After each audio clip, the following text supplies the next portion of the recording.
All right, so we're going to start with Matt Sinan, who is a Senior Placement Manager for Aleks, and he's going to be kicking off the session by talking about the state of math placement around the country and the emergence of multiple measures models.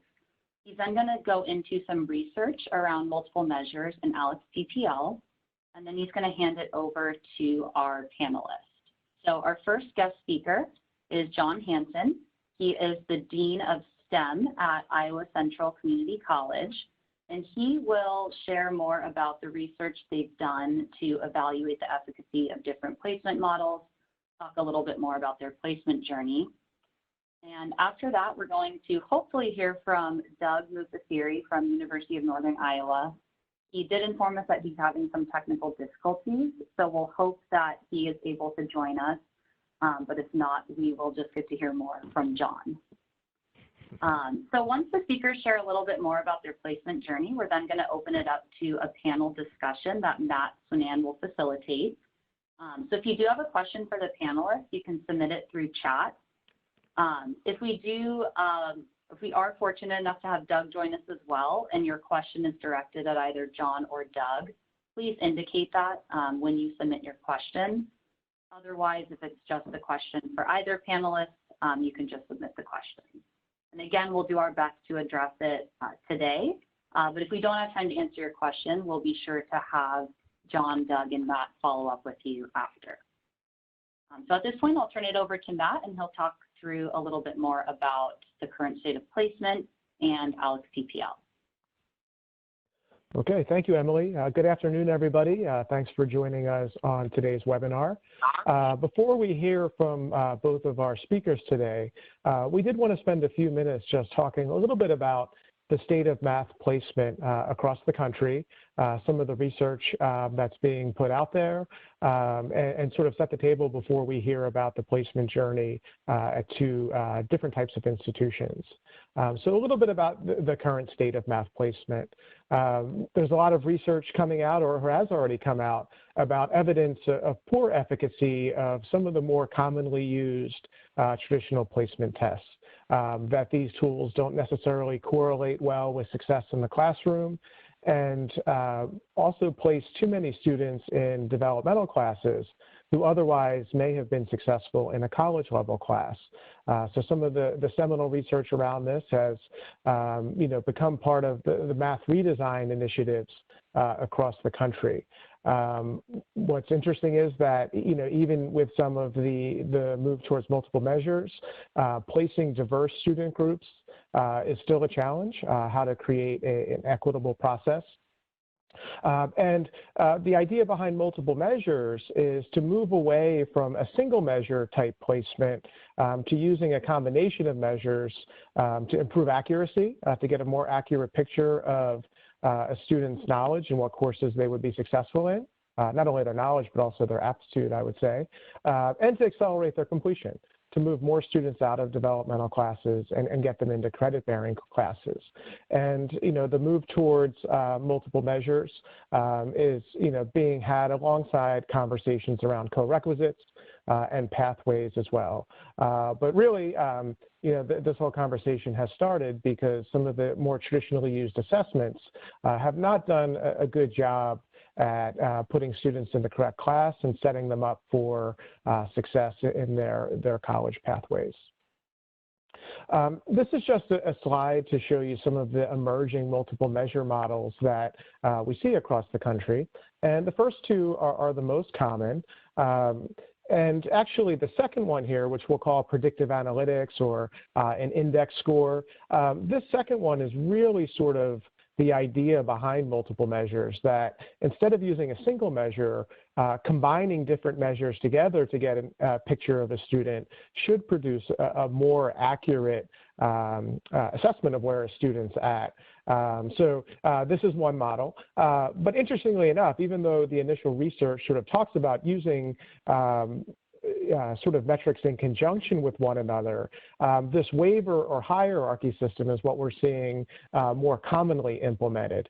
And in this model, these scores are not necessarily combined. If a student has, a GPA above a 2.6, and this is just an illustrative example, this will vary from state to state, but if a student has, let's say in this hypothetical example, a GPA of 2.6, they would be eligible for college level math.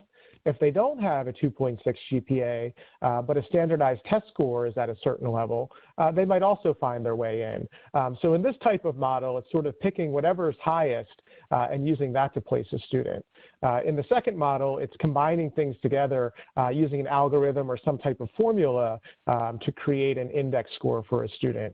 And if you go back and you look at some of the initial multiple measure research, this was really the idea here, but it can be quite a challenge to implement. And I think if you start looking in at what different states and institutions are doing, they're more commonly going to a waiver or a hierarchy model.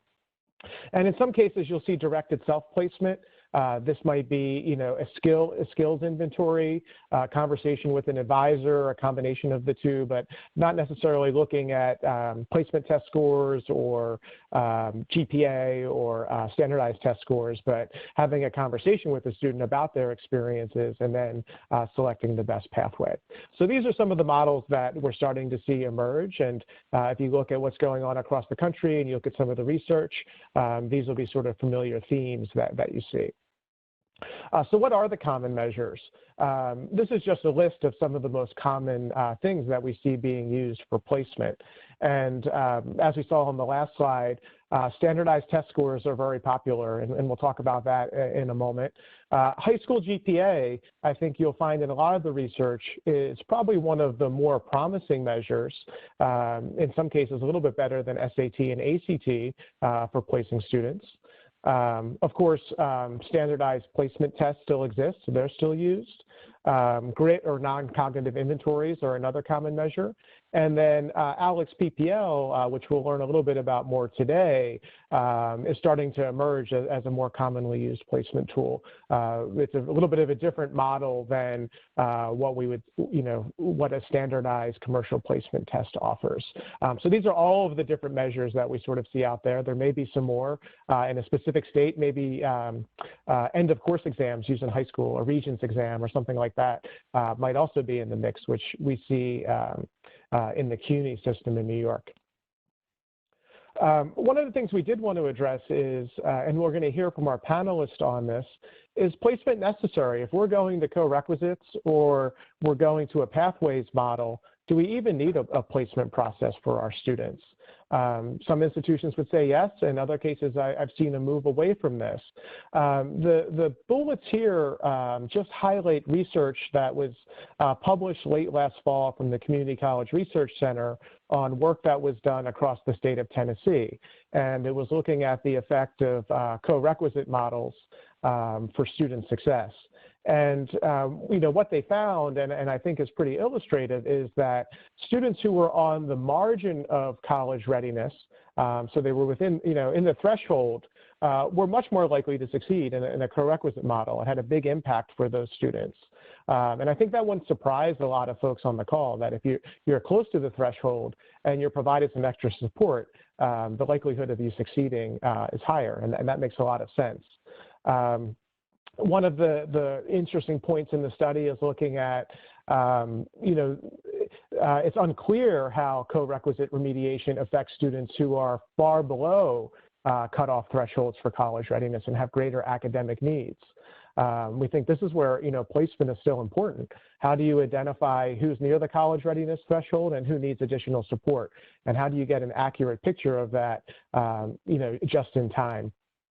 And then the last point that the researchers drove home was that even though this research is promising and students on the college readiness threshold were more successful, how does this impact students from disadvantaged backgrounds? And do things or reforms like pathways, do they have an uneven effect on steering away underserved or disadvantaged students from even pursuing a STEM degree? So again, while the research here was really promising and looking at the co-requisite model, the effects of placement are still important, and understanding how your process impacts all students across areas of need and demographics is an important consideration. And again, I have the citation here, and we can send these slides later, but this is a great study. If you haven't come across it yet, it's a great study to read on the impact of co-requisites and implementation of pathways.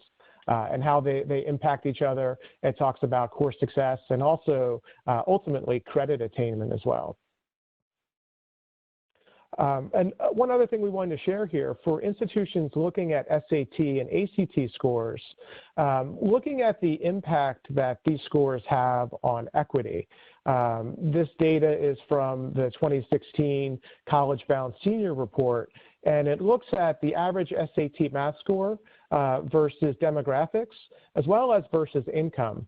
And this data has been troubling, for some folks to see, and thinking about using SAT or ACT scores, how does that impact our students, and does it create an equitable process? The Brookings Institution also reports that along with this SAT data, the data is similarly distributed for ACT scores as well.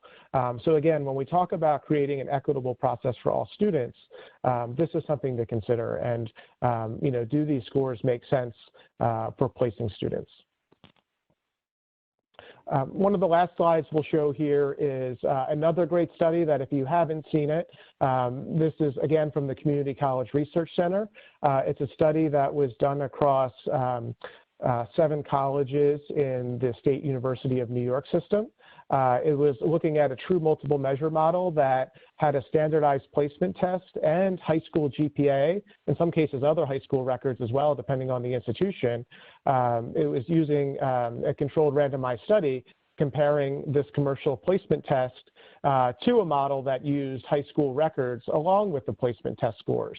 What's interesting about this data, you'll see here the impact on students placing into college level courses, the percent of those students who were placed in the college level that then enrolled, and then the percent of students who enrolled who ended up passing the course.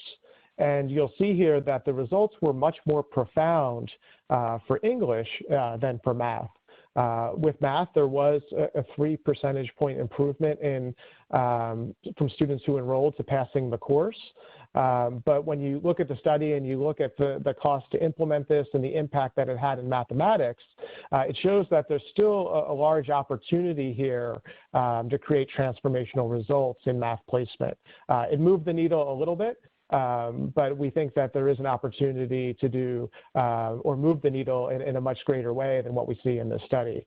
But for English, there's no arguing that the results are quite profound.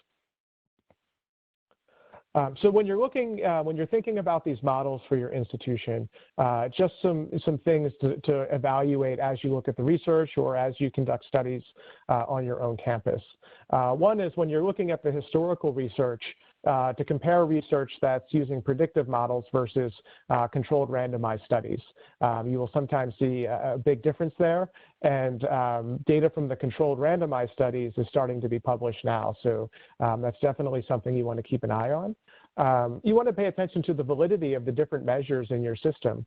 Does ACT and SAT make sense? Does GPA make sense? Are there other things that would provide a better measure?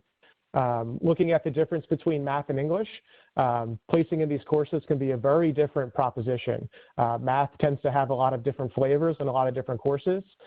Pathways, even complicates that more. English tends to place into less courses. So the decision markers there might be a little bit different, and that could be one of the reasons we see better results for multiple measures in English. The impact of equity, the impact on non-traditional students. Creating a process using GPA and SAT and ACT scores, how does that work with students who've been out of the classroom for a while? That's an important consideration. STEM persistence is another. There's multitudes of data out there that talks about the opportunity for STEM careers in the future, well-paying STEM careers, and making sure that students aren't being steered out of that pathway based on some predetermined measures. And then finally, your return on investment. What's the cost to implement these types of models?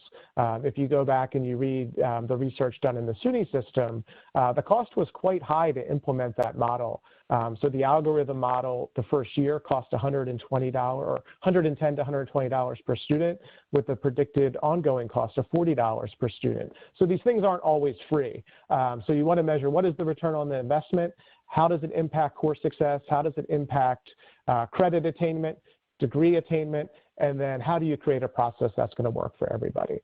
And ultimately, and I'm going to turn it over to John here in just a second, but when you think about Aleks, and we're not going to spend a lot of time today specifically talking about Aleks as a product, but we love to share this story. This woman's name is Brianna. She was a student at Columbus State Community College, and at her college, she was initially placed with her ACT score, and her ACT score was going to put her in a developmental class.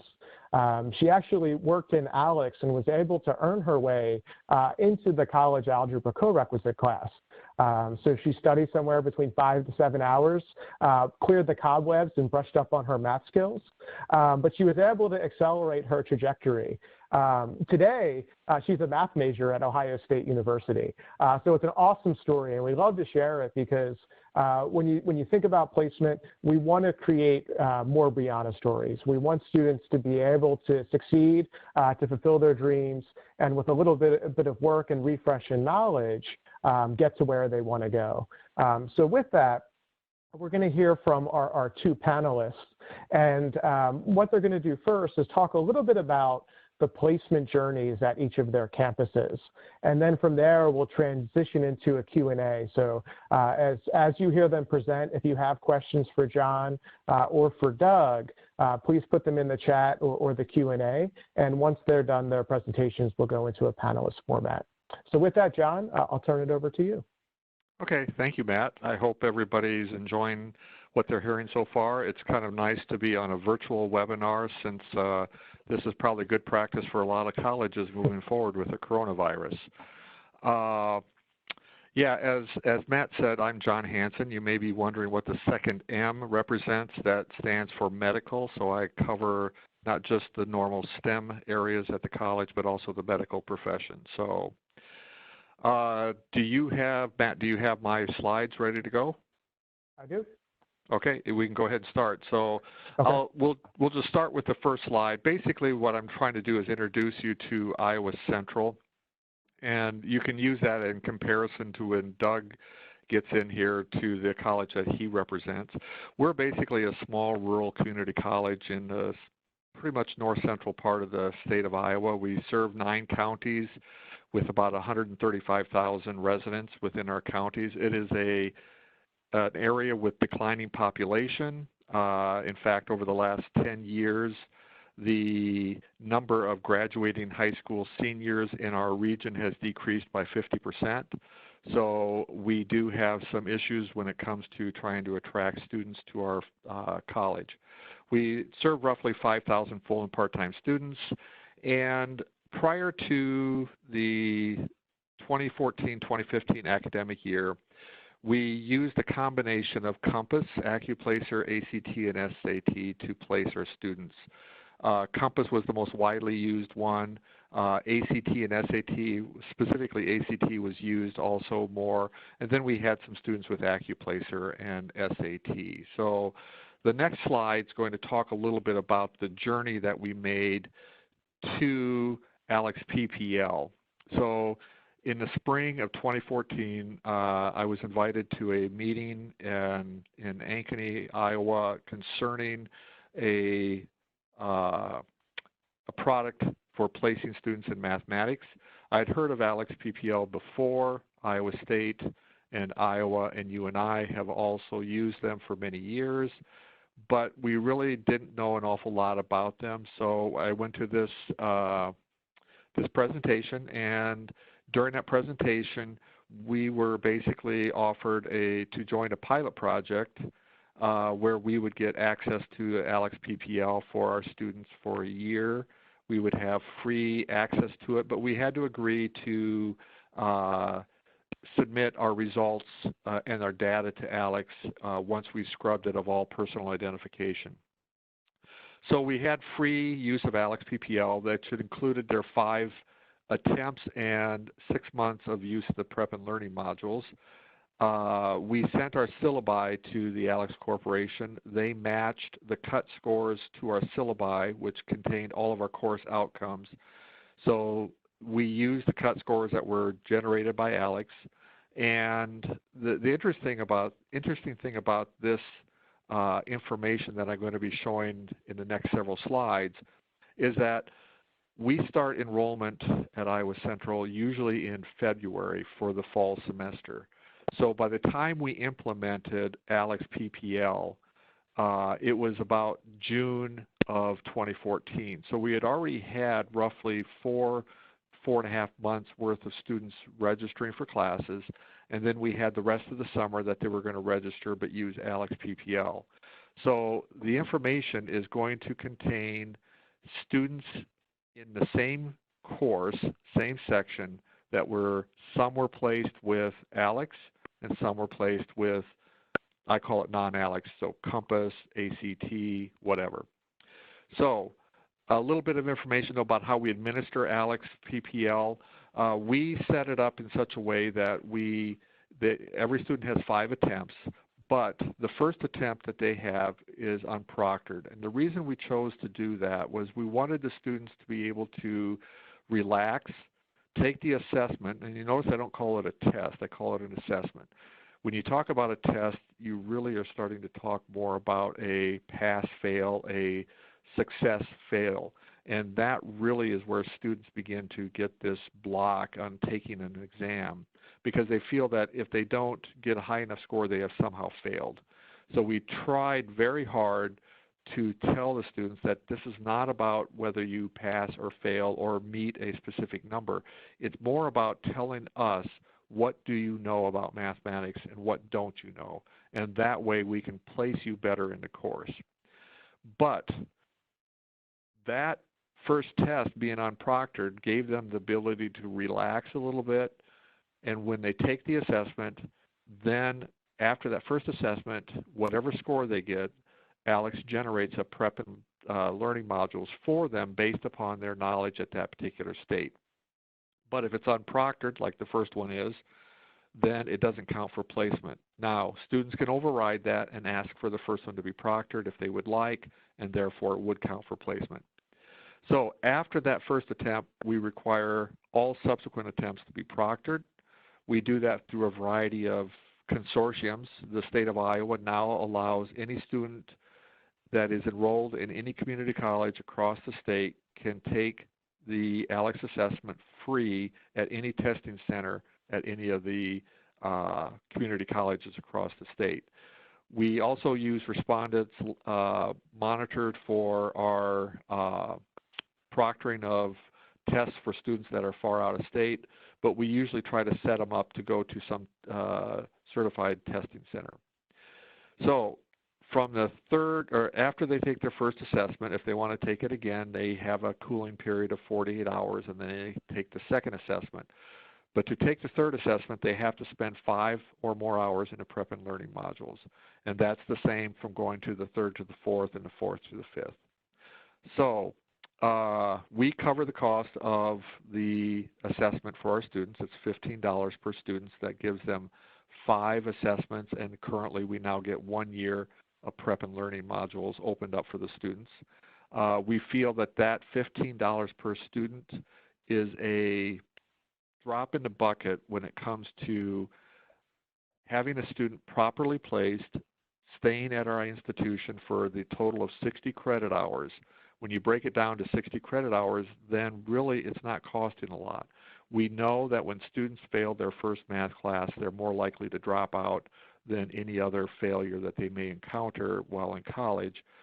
So $15 is a very, very reasonable, in fact, cheap investment for us to see the success that we have.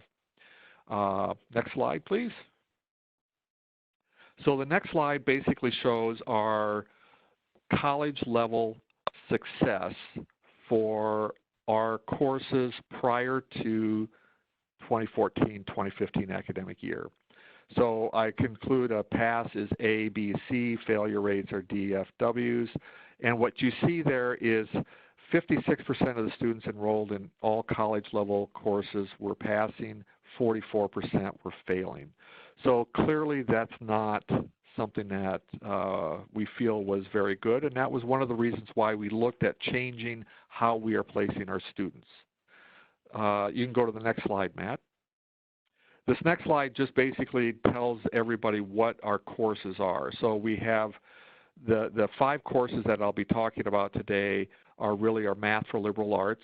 That would be considered a non-STEM pathway. Our Math 156 and 157, those are our 2 statistics courses. One is a 3-credit hour, one is a 4-credit hour. Again, that's considered non-STEM pathway. And then we have our STEM pathway, which would be college algebra, and then our college algebra with Trig. The sample size for our calculus course was relatively small. I am not including any of that information in here because this information is really based upon the 2014-2015 academic year.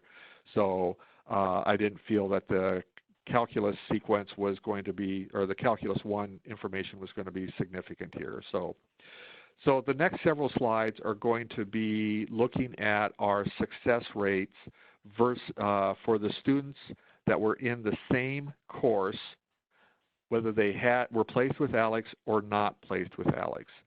So when you take a look at our college level Aleks Ppl results, what we found was 74% of the students placed in all college level math courses with Aleks Ppl passed it, 12% failed, and 14% withdrew, compared to the same cohort, but students placed with non-Aleks assessments, specifically Compass, AccuPlacer, ACT, and SAT, we saw a 43% success rate.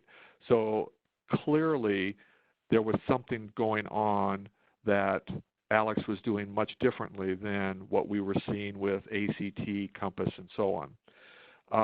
And you know, when you first look at this and you say, well, it's all college level, you're probably thinking that the success, the improvement was really done on the algebra-based courses and those, say, Math for Liberal Arts or statistics courses. Those were probably less significant, but as you'll see, it really wasn't that way. It's surprising how much better students, even in statistics and Math for Liberal Arts, did using Aleks relative to non-Aleks placements. Go to the next slide. This is unfortunately an area that I do not like to discuss so much because it is developmental math, and we are trying as hard as we can to get as many students out of developmental math as possible. And one of the things that we found with Aleks was that 31% of the students that were placed with Aleks and withdrew from our developmental math courses took Aleks Ppl again and placed at a higher level. So Matt alluded to this, that prep and learning modules allows them to dust off the cobwebs. I also like to say just uncover the clutter. They haven't forgotten the mathematics. They've just misplaced it. And the PPL, the prep and learning modules allow them to remediate in a very relaxing environment where they're getting a remediation that's not just a canned remediation that everybody would have if you ordered it. It's really tailored for that student's particular deficiencies.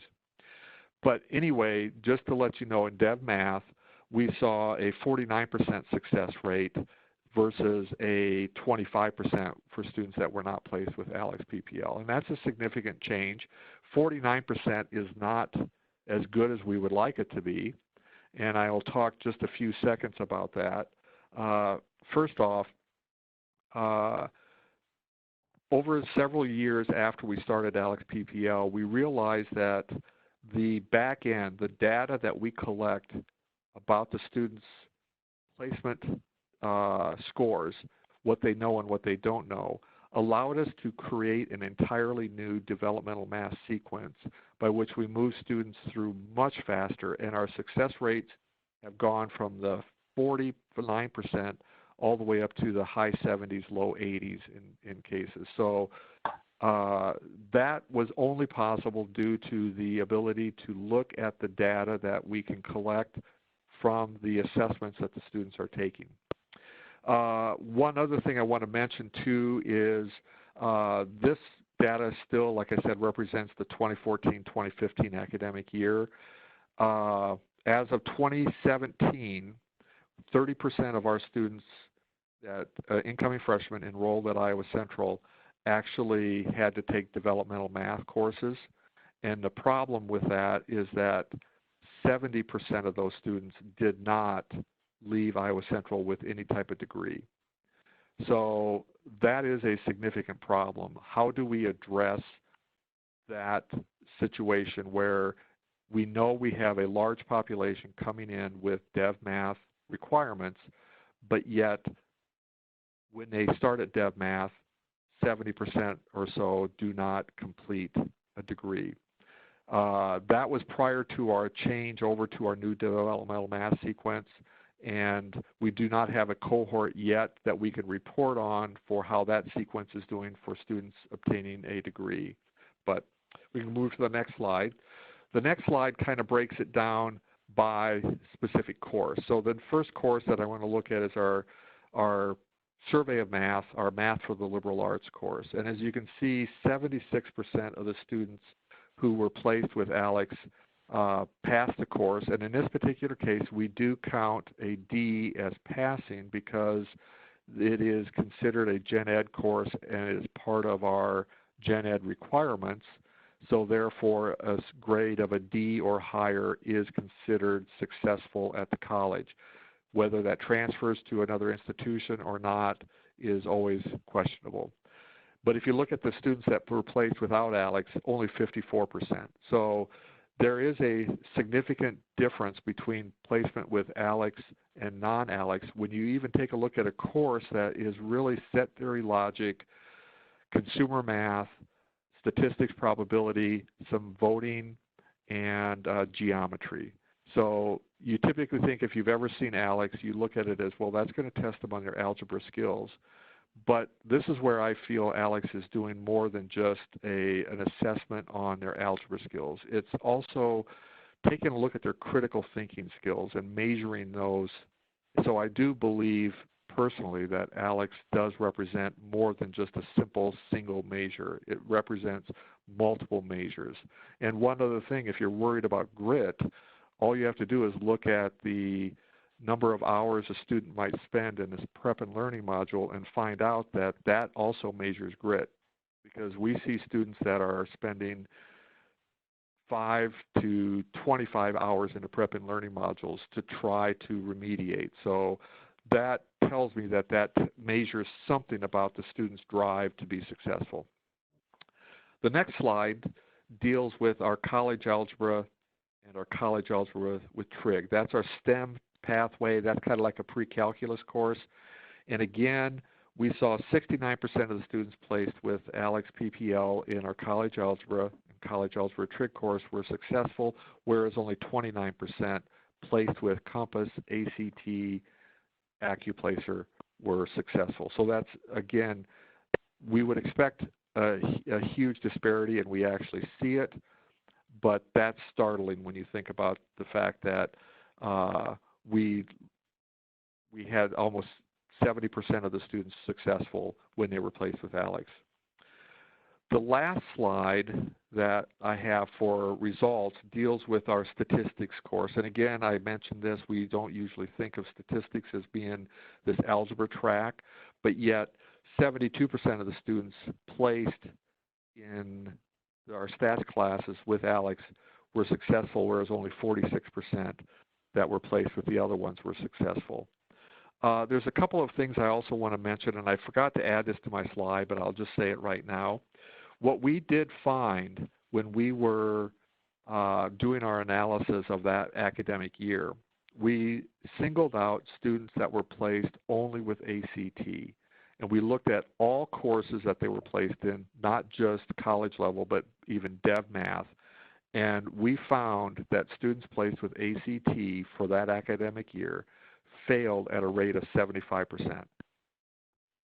Now, that is alarming, and unfortunately, we don't have enough information about why they failed to really say anything, because we don't really know what ACT score represents. We are given a cut score from ACT, but we can't even go in and compare that to what the students are getting when they take the ACT. We know that if they have a 22 or higher, they are allowed to go into this particular course or whatever. And when you take a look at placement tests around, or placement protocols around the state, those colleges that still used ACT several years ago we found a range for college algebra from 19 for ACT all the way up to 27. And that's a fairly significant range when you consider ACT has a maximum score of 36. So clearly we were not knowing what ACT was measuring. And I think that lack of understanding what it's measuring was a big barrier for us. Just one final thing I do want to mention, though, and this is that co-requisite model that we've been talking about. One thing, if you are working on co-requisite models, the question that you're going to ask yourself is, what models, or what are your co-requisite components going to contain? And unless you can assess the student's knowledge state, you're really not going to know what you're going to put in your co-requisite. You may have way too much for some students or way too little for others. So one of the things we're looking at here is doing a co-requisite model for statistics and using Aleks as a tool to determine what the co-requisite component for each individual student will be, as opposed to just a generic set of curriculum outcomes that they would have to all master. So saying that, I am done. Okay, thank you, John. So unfortunately, Doug Mupasiri is unable to join us. He's having some technical difficulties. So we're going to go into sort of the Q&A portion in the session with John. We're hoping, for those of you who've attended today, we are going to work with Doug to see if he can record his presentation, so we can send that out as a link, and you can sort of hear about this from a four-year institution's perspective. But we have about 18 minutes or so left. So if you do have questions for John, please feel free to put them in the chat or the Q&A.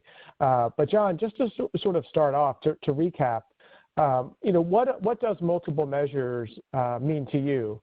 What does it mean to your institution?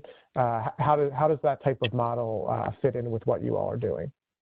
So that's a really good question, Matt, because I am on the AMATIC Placement and Assessment Committee for the North Central region, and that has been one of the things that we're working on right now to come up with a policy statement as to what multiple measures really mean. I think you hit it right on the head when you had your earlier slide indicating that the majority of colleges seem to use I use it like an a la carte. If you can be placed with this tool, then you're in the class, or if you use this one, and that's what they think multiple measures really mean. But to me, I understand multiple measures to being some algorithm that is developed that takes input from multiple measures, whether it's a standard commercial placement tool, it's Aleks Ppl, it's high school GPA, it may be even transcripts, uses those to generate a number that will determine whether they can be placed into one course or another. Right now, our college has we don't use multiple measures per se, but we do report to the state of Iowa every year on our challenges in developmental math specifically, but in math in general. And many colleges that are reporting that they're using multiple measures are ones that are using the a la carte method, the ones where they just basically will go ahead and allow a student to place with the assessment that gives them the highest placement value. I do believe that it is more complicated than that. It is just setting up algorithms. It's really, I think you said it right, Matt, trying to find some sort of algorithm that will determine a student's state. One of the problems we have here in Iowa is we don't collect high school GPA from our institutions. It's not something that's reported out. So therefore, we do not currently have a mechanism by which every community college can access the students' scores or their high school GPA from within the state.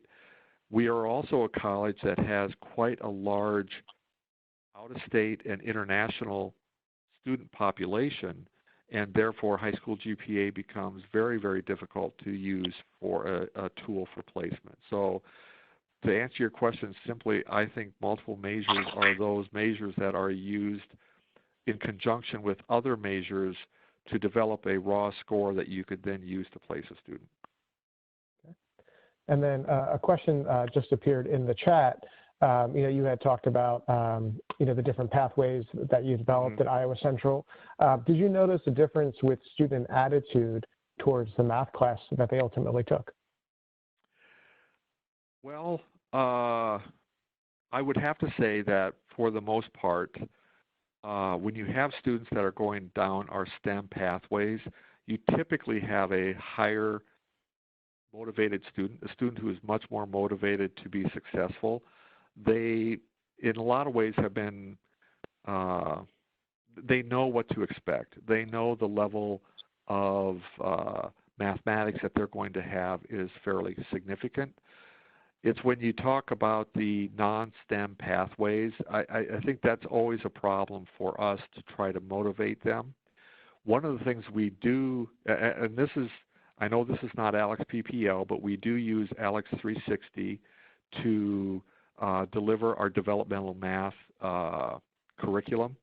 And our first summer that we did, I was walking down the hallway and a football student or football player came out who was in one of the dev math classes, said, "I love this math. I love using Aleks to take this." He says, "I've never liked math before, but this is something that is designed just for me." I wish I would have had my phone ready so I could have recorded that so we could make the video to use it to attract students, because I have never heard a student say, "I love math." In fact, I've always said this: if I'm in a conversation with a group of people and I kind of want to get out of it, I just announce that I'm a mathematician, and that usually gets me out of that conversation quickly. Another question for you, John. Sure. How do you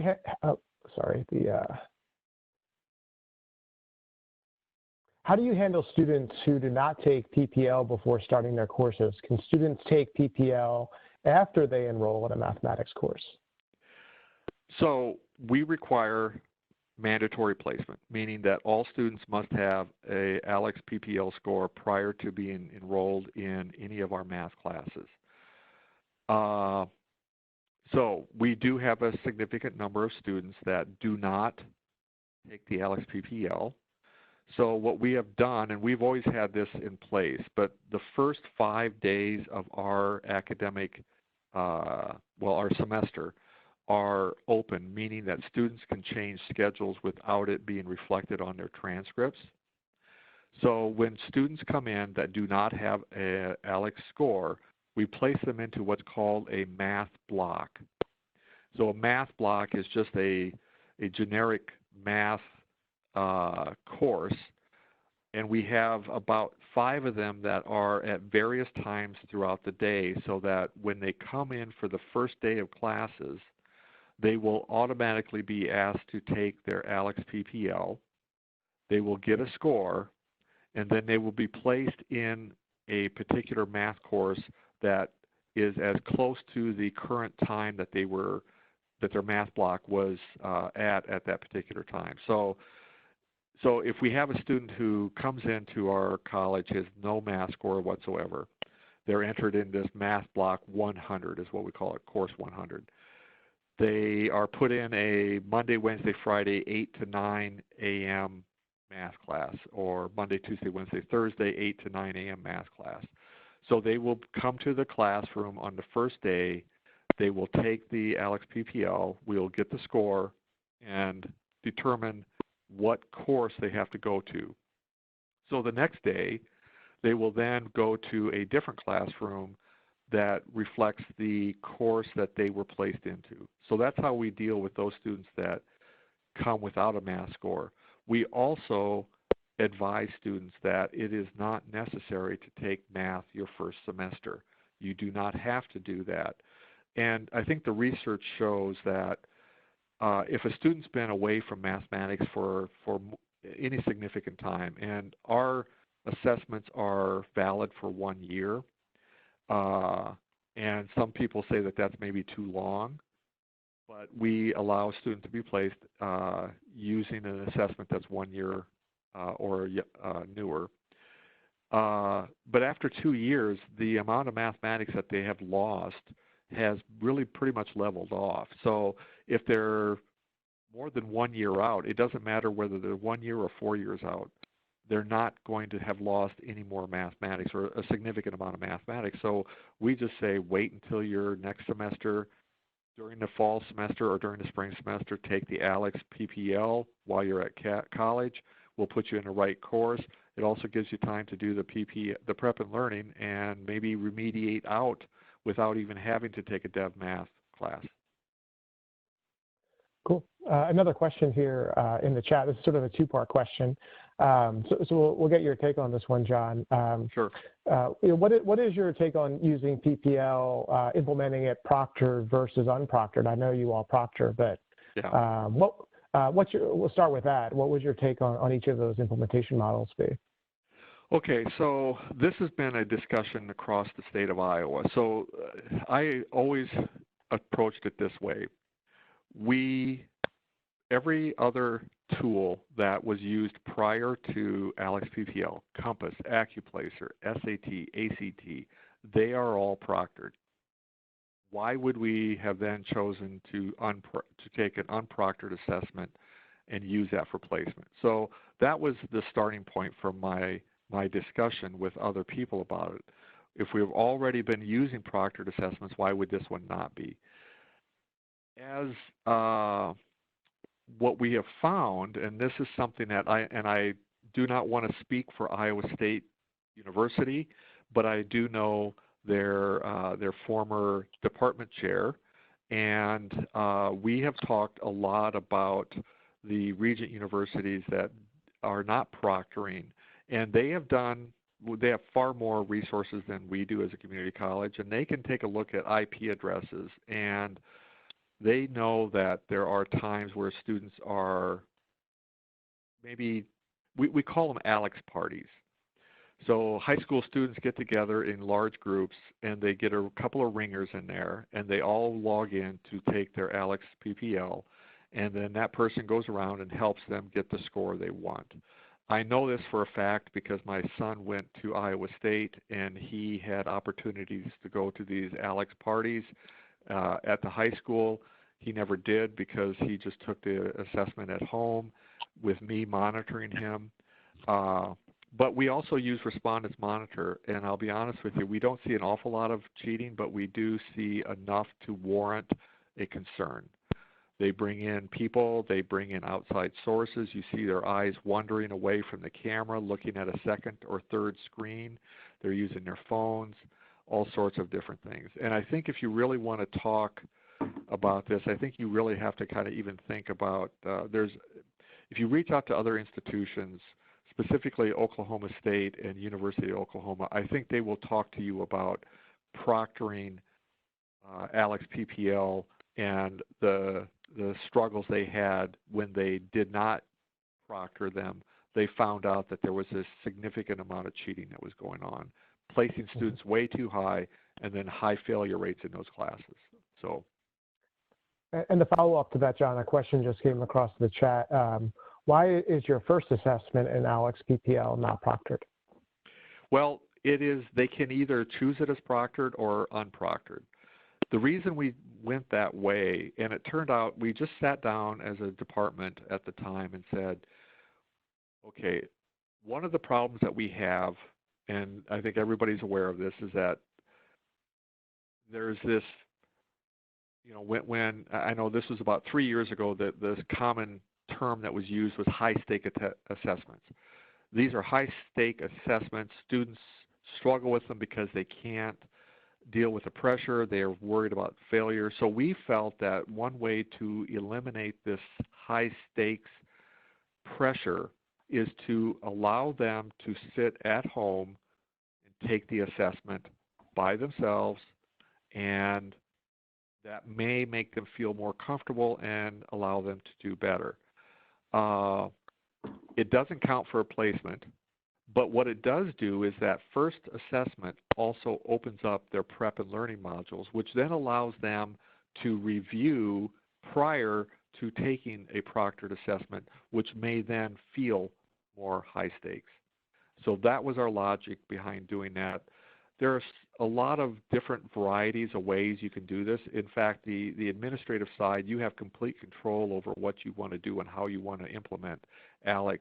We chose to do it this way, and there are a lot of other colleges that have chosen to do it that way too. So. Perfect. And then, John, can you talk a little bit about the impact on non-traditional students and also on your STEM enrollments? I believe those are things that you've looked at. Sure. Our non-traditional students actually do quite a bit better being placed with Aleks than those that were placed in the traditional format, which was Compass ACT.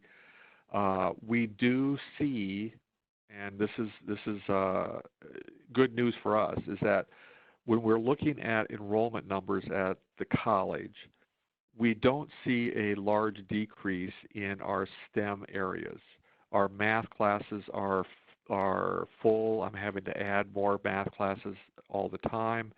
Our dev math classes have actually shrunk. So to give you an idea, in 2014, we had roughly 950 students enrolled in dev math in the fall. And by this year, we're just at 500. And much of that is due to the PPL allowing students to remediate and assess out before they have to take it. But our credit load for the math department has remained pretty much the same as it has been since 2014. So the number of total credit hours offered has shifted our resources from dev math to college level math courses, and that's exactly what we wanted to see happen. So we have seen very little decrease, even though the college has seen enrollment decreases over the last 2 or 3 years. It has not really impacted our STEM division nearly as much as it has just the liberal arts division. And then, John, we're almost up on time here, Sure. but there was a question about the data on your first slide, and I can go back there if we need Sure. to. But the question was, there was is the 43% first time taking the test versus the retake, which was 70%. So we're talking about which slide are they talking about? Let me go back to your first slide here. The 44 and 56%, the college level? Yeah. Okay, so the college level success, what I'm talking about here is these are the students that were placed with a placement tool such as ACT, SAT, Compass, AccuPlacer, and this is what we had been seeing since about 2001 all the way till 2014. We saw about 44% of the students would fail, 56% would pass the course. I'll be honest with you, the biggest drag on that was always our developmental education component, the math side. College level success rates did not, they're much better than what the dev math were, but that represents the students that were placed and their success rates in that class they were placed in. And then the one that you have right now, again, that represents A student that was placed with Aleks Ppl in a college-level course, their success rate in that course was 74%, whereas the student placed with some other tool other than Aleks Ppl had a success rate of 43% in that course that they were placed in. So it's really measuring the end effect of the placement tool. Awesome. So thanks for clarifying that, John. So we're at time here. So we want to thank everybody for attending today. Doug was able to join us here. Doug has some issues getting into WebEx. So as I mentioned, we're going to work with him to record his presentation about Aleks at University of Northern Iowa, and we'll send that out along with the overall recording to the presentation. So again, thank you to everybody for attending today. We'll be in touch with the recordings, and if there's any follow-up information we can provide, or if we didn't get to one of your questions, we'll be sure to follow up with that in person. So again, thank you for your time, and everybody have a great afternoon. Thank you. And we'll also be happy to include the slides from the presenters in the follow-up as well. So we'll be sure that we have this recording, some additional information on Doug's story, and then also the slides. And we look forward to getting in touch with you all. Thanks again. Thank you. Thank you. Again, my name is Doug Mupasiri, and I'm the head of the Department of Mathematics. And just to share a bit about the history and the context in which that history took place at my university, we had been using ACT scores and high school grades to place students in courses prior to 2010.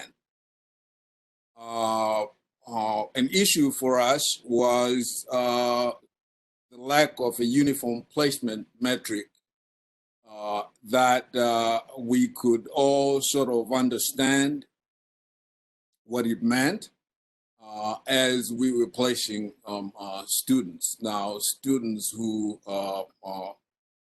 had good ACT scores or good high school grades, but had sort of set out of math courses in their senior year, did not always fare as well on in our courses. So that was one issue. The other issue was that the DFW rates in pre-calculus and calculus courses were among the highest in the university. In fact, our Calc 1 always makes used to make the top 5 hardest courses on campus, which the university publishes. So that was an issue for us. Next slide.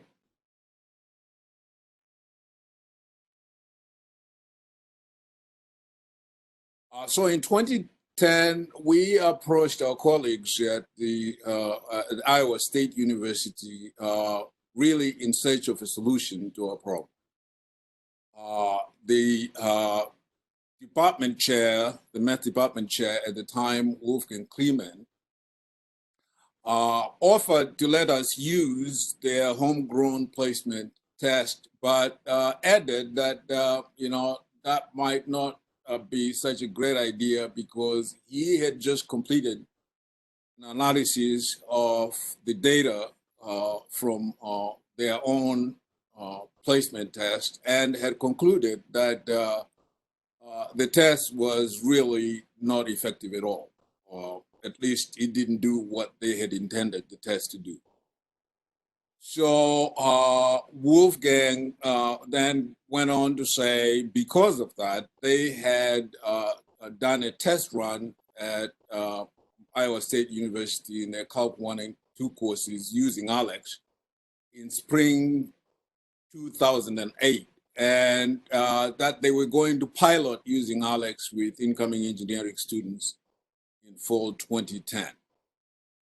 He then wondered whether my university, University of Northern Iowa, and the University of Iowa would join Iowa State University in investigating whether Aleks would be a good placement tool for us.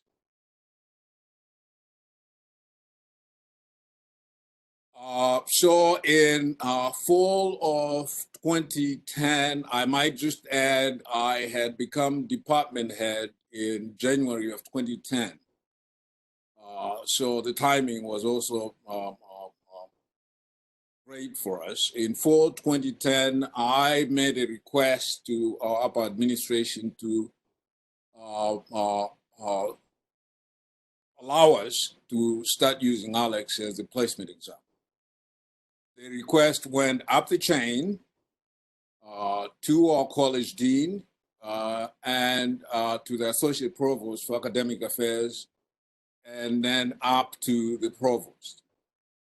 The provost recommended the department bring the request to the Academic Affairs Council, which is a group of administrators in the Academic Affairs Division.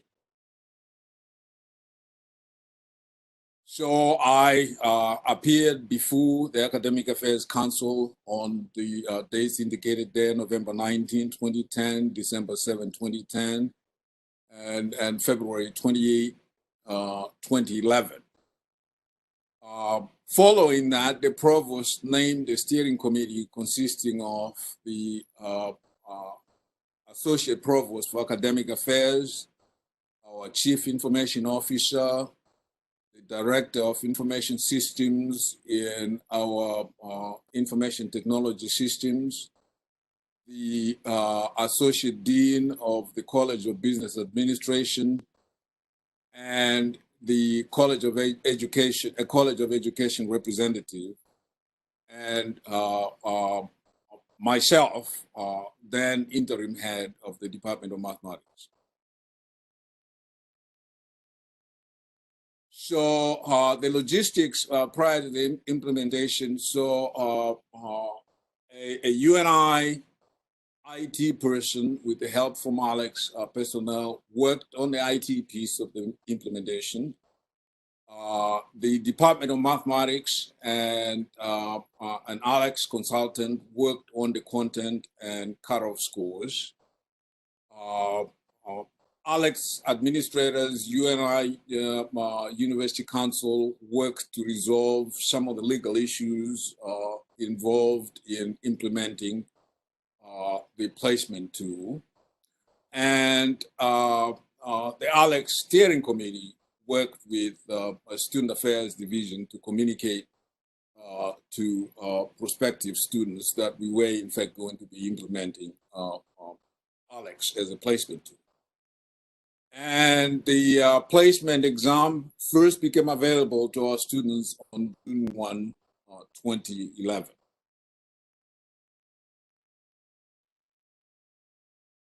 Well, so we were interested in overall scores for the following sub-areas: trigonometry and geometry, logarithms and exponentials, polynomials, inequalities, equations, and rational expressions. I should mention here, this was prior to the PPL product that Aleks has now. This is the old test that Aleks had at the time. So if this looks somewhat different, well, this is the history of what we went through.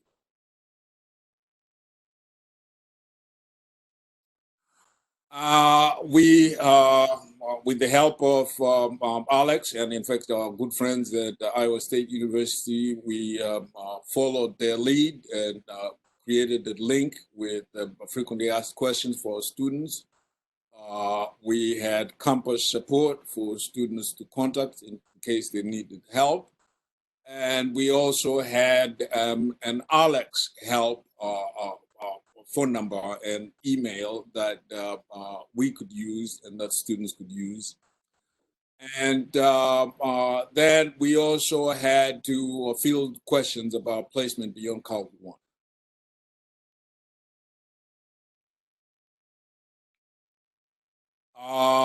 We really hammered away at the idea that they would be an option to remediate and retest. That was important for us because one of the issues that our administrators had sort of insisted on was that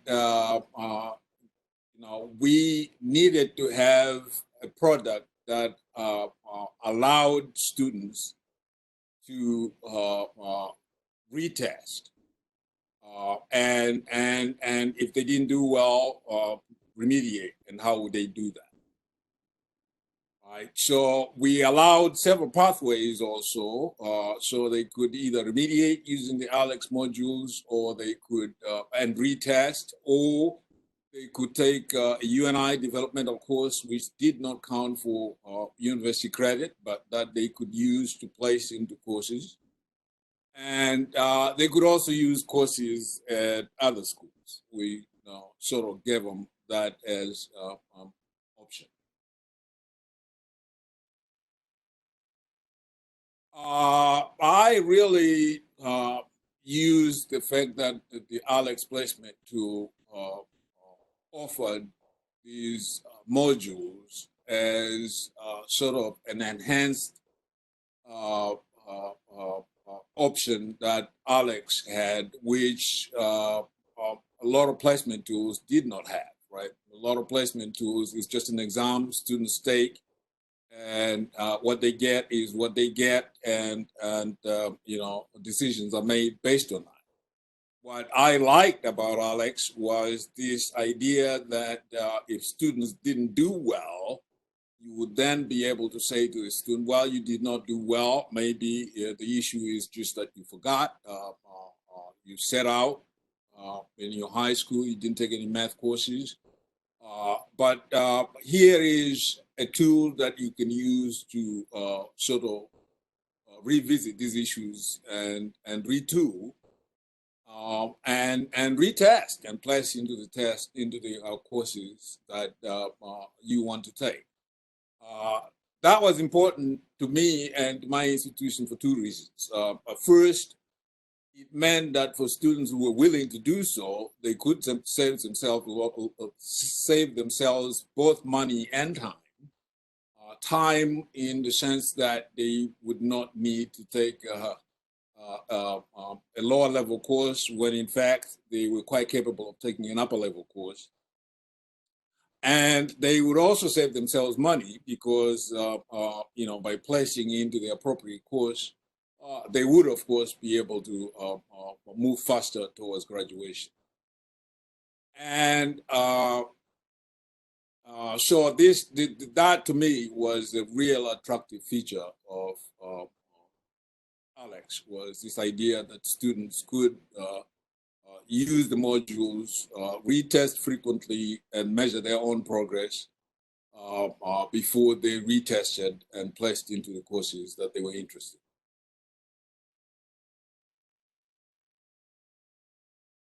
Then came for us the implementation phase as we were beginning to implement the placement exam. There had been some concerns expressed by some of our administrators about, look, man, this was going to be to cost the universities some money. How was the university supposed to feel confident that this was money well spent? So part of what I thought was something I had to do to be accountable was to do an analysis of the results that we were getting to sort of really justify why we were doing this stuff and why it was money well spent. So we, after we did in 2012, we went to requiring every student then to incoming freshmen and transfer students to take the Aleks placement test. it was mandatory, and the fact that we had the administration, basically its blessings, that made it somewhat easier. Although there was some resistance, especially from advisors on campus.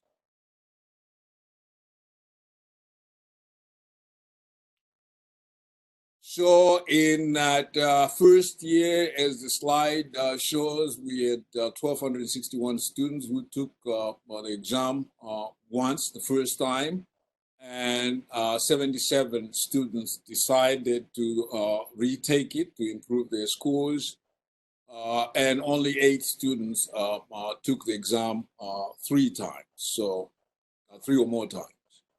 So the total number of students who took the exam then was 1,346. We also had 5 students who took exam 3 of the 8. 5 students took the exam 3 times. 1 took the exam 4 times, and 2 students took the exam 5 times. So that's what we saw. Now, this won't come as a surprise. Students in the target courses with higher Aleks scores tended to have higher proportions of ABC grades and lower proportions of DF W scores. So that shouldn't come as a surprise.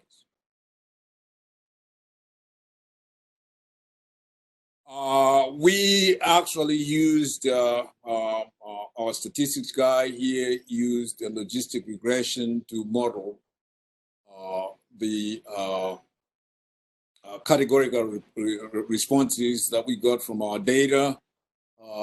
We were really sort of following the lead of our friends at Iowa State. And in the next slide, we'll say a little bit about what it was that, what we mean by this logistic regression stuff.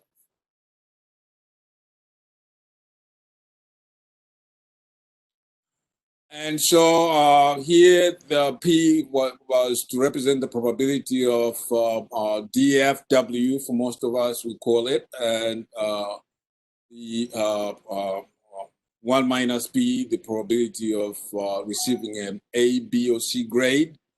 And the odds ratio would just be the quotient of the 2.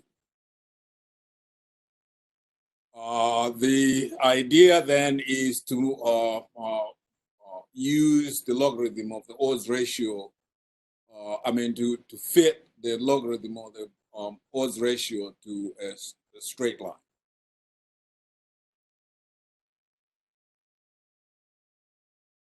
And more specifically, this is what this means. We were basically fitting the logarithm of the odds ratio to a straight line, and the idea was to figure out what alpha and beta were to be.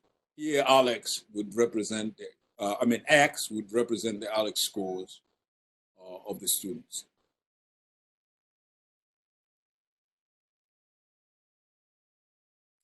Again, this is just, further explanation of this. This is sort of for geeks, but for most people, I just wanted to sort of indicate how it is that we did it. That's all that's important for most people.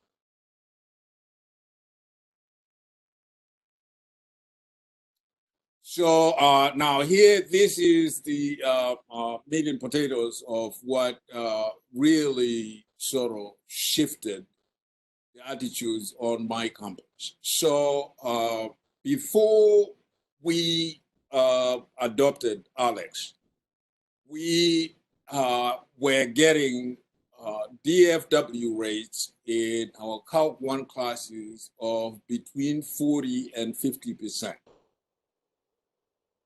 That was a concern to our administrators. It certainly was a concern to the Board of Regents.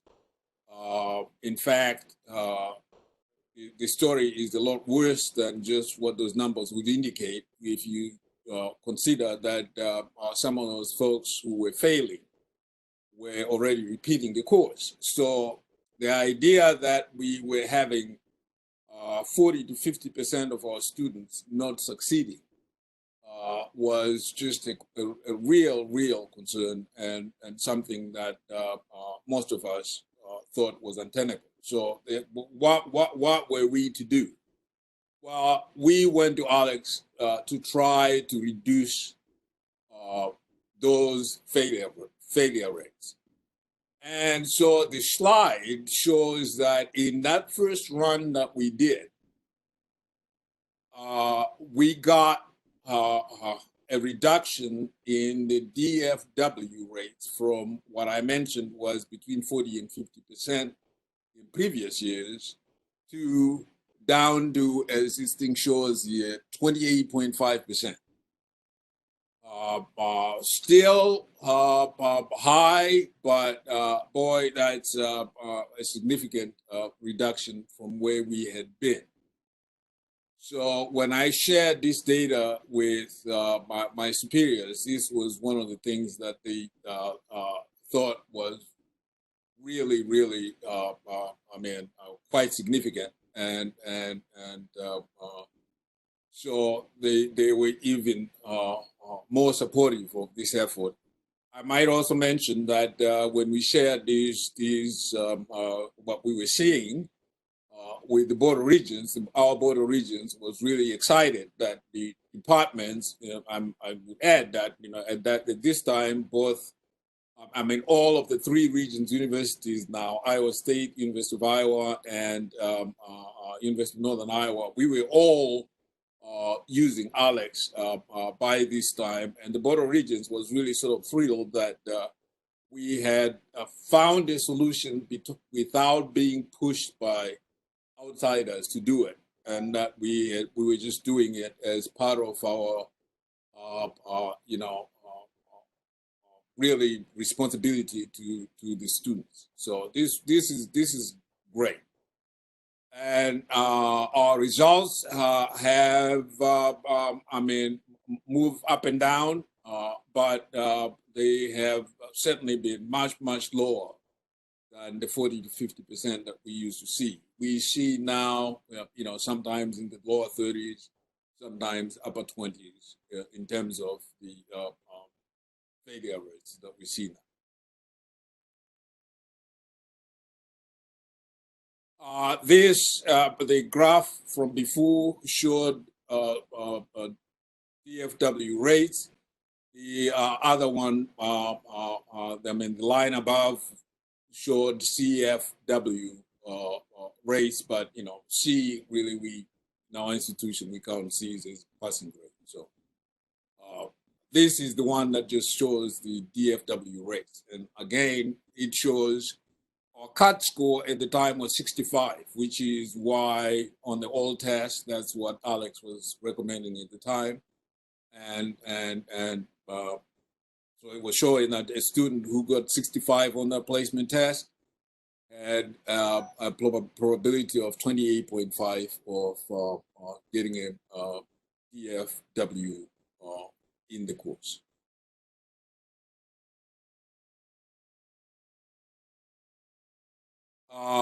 This was another one of the analyses that we did that this was actually from a different semester. But anyway, it gives an indication of similar sort of observations that we received.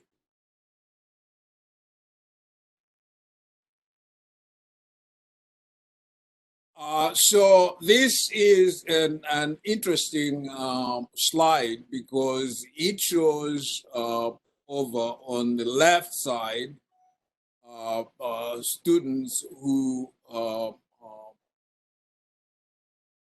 took Aleks and how they performed in Calc 1, and over on the right side, students who did not take Aleks and how they performed in the same course. So this is in fall 2012 and spring 2013. So of the students who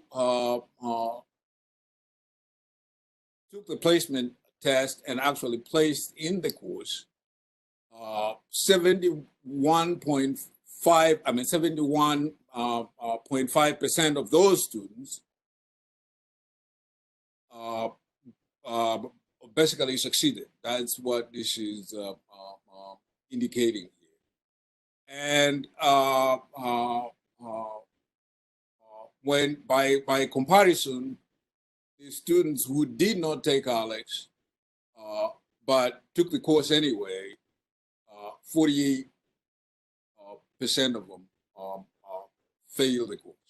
Let me back up a little bit here. So what this says is that 71% of the people who took it succeeded, 29% did not succeed.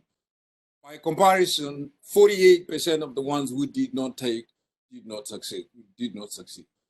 Again, on the left-hand side are the students who took the Aleks placement and placed into calculus. On the right-hand side are students who did not take it. Among the ones who took the placement test, what this is showing here is that 71.5% of them succeeded, and 28.5% of them did not. On the other side, what you get is much higher failure rates. So here you had up to 48.1% of these students not succeeding. So that's again what this was saying to us was we needed to encourage students to take the test because it was really for their own good. So one of the capabilities that you get with Aleks is that you can, in fact, look at subscores and see how those subscores correlate with their Aleks scores. And so here is what we're seeing here over on the left-hand side, the probability of DFW on the vertical axis, the probability of a DFW. On the horizontal axis, what you're seeing there is their Aleks score. So one of the things that this suggests, for example, is that a student who got something like 70% on the Aleks score, on the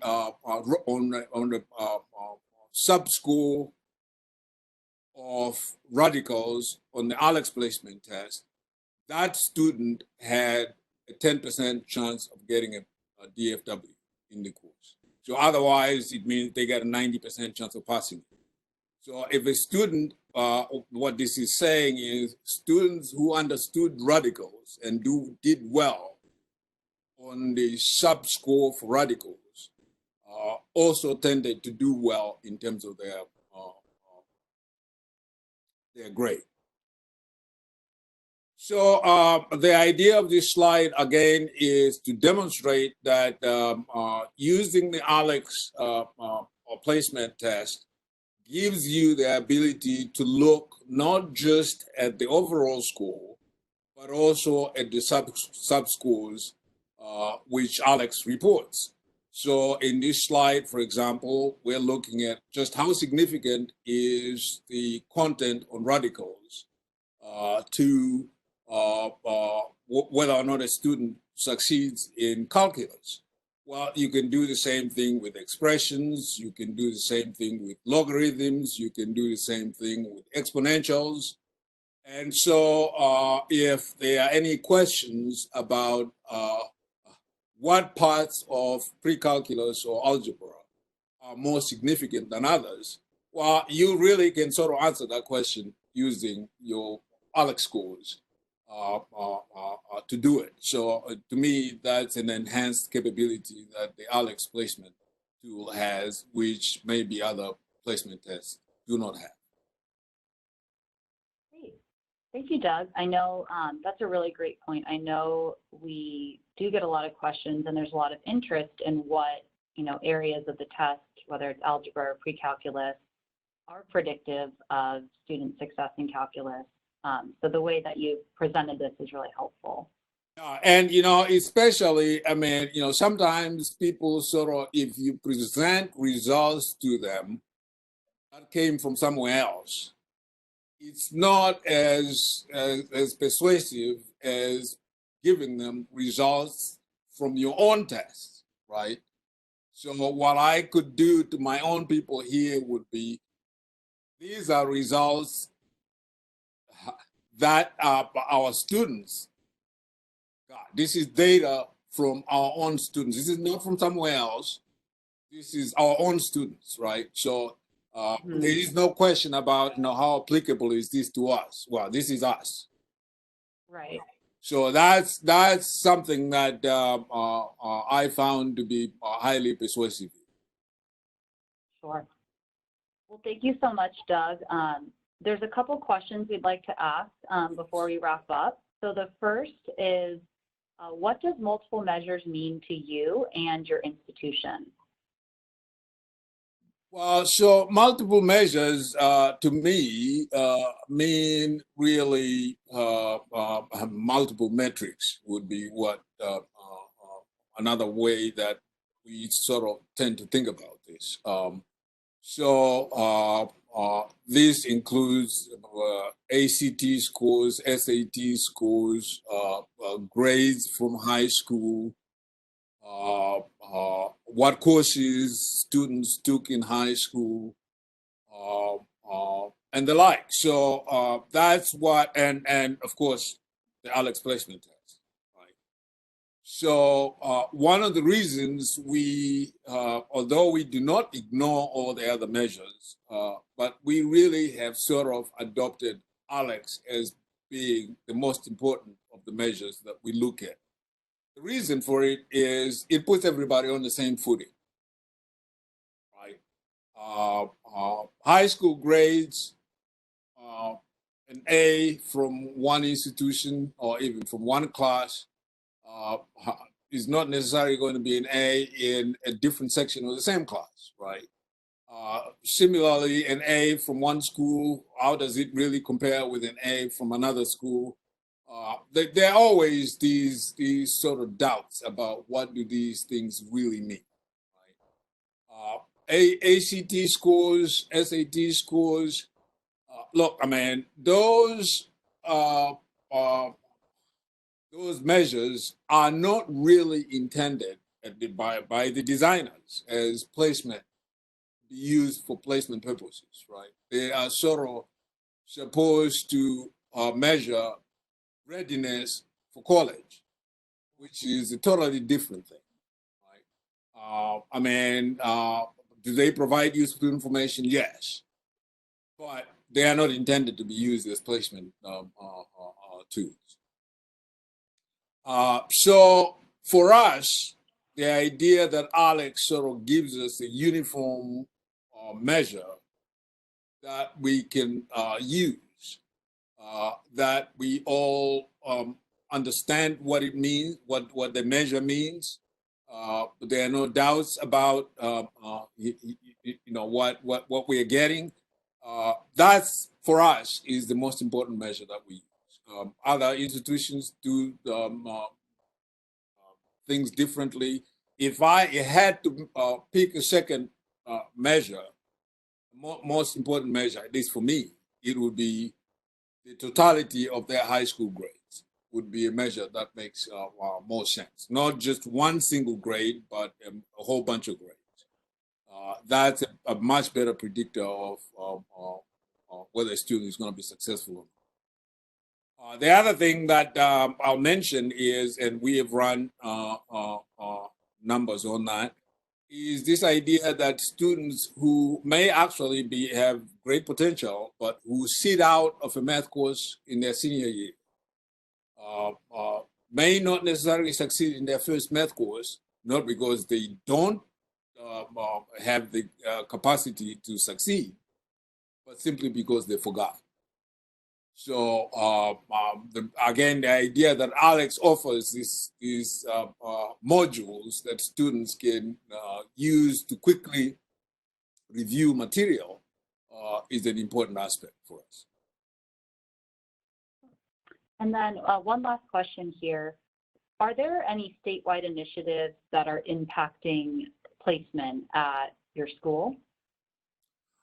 Well, so an issue for the state of Iowa generally which is an issue that I think most states, at least public institutions in states, face, is the issue of transferability of grades, right? And also the experience that transfer students have when they go from one institution to another.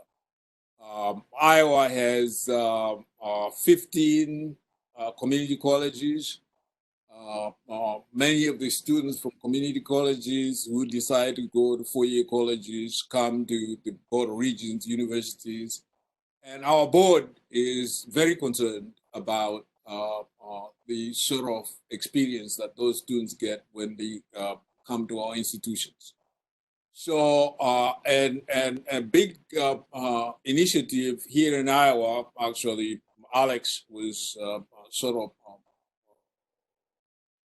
helping in one respect on this, was to try to get all of our community colleges to also use the PPL, which is the placement tool that Aleks is now offering. This way, we would all know that if a student took Calc 1 at a particular institution in each state, having used the Aleks placement tool to place into it, at least we would know we are sort of looking at something similar, right? So I think in some sense, although that was not our initial intent, the idea that there is this much bigger concern now from our Board of Regents and from the Department of Education. Our community colleges are controlled by the Department of Education on the issue of transferability of grades, or even the issue of students when they transfer from a community college to one of our institutions. Are we going to require them to take placement tests? Well, if they are taking placement tests in their own institutions to take courses there, that is no longer an issue. It's no longer a question. We won't even need to discuss it. So that's one initiative that's going on in this state that, to me, I think helps everybody. You know, and so yeah, you and I support that initiative a lot, and we're hoping that more and more of our community colleges will come on board. Great. All right, well, thank you so much, Doug. I know you're very busy, so we appreciate you taking time out of your day to talk a little bit more about the placement journey and share some of your data. Again, thank you, and we appreciate all of the time and kind of insight that you shared with us all today. Sounds great, and if there's any way I can help, don't hesitate to contact me.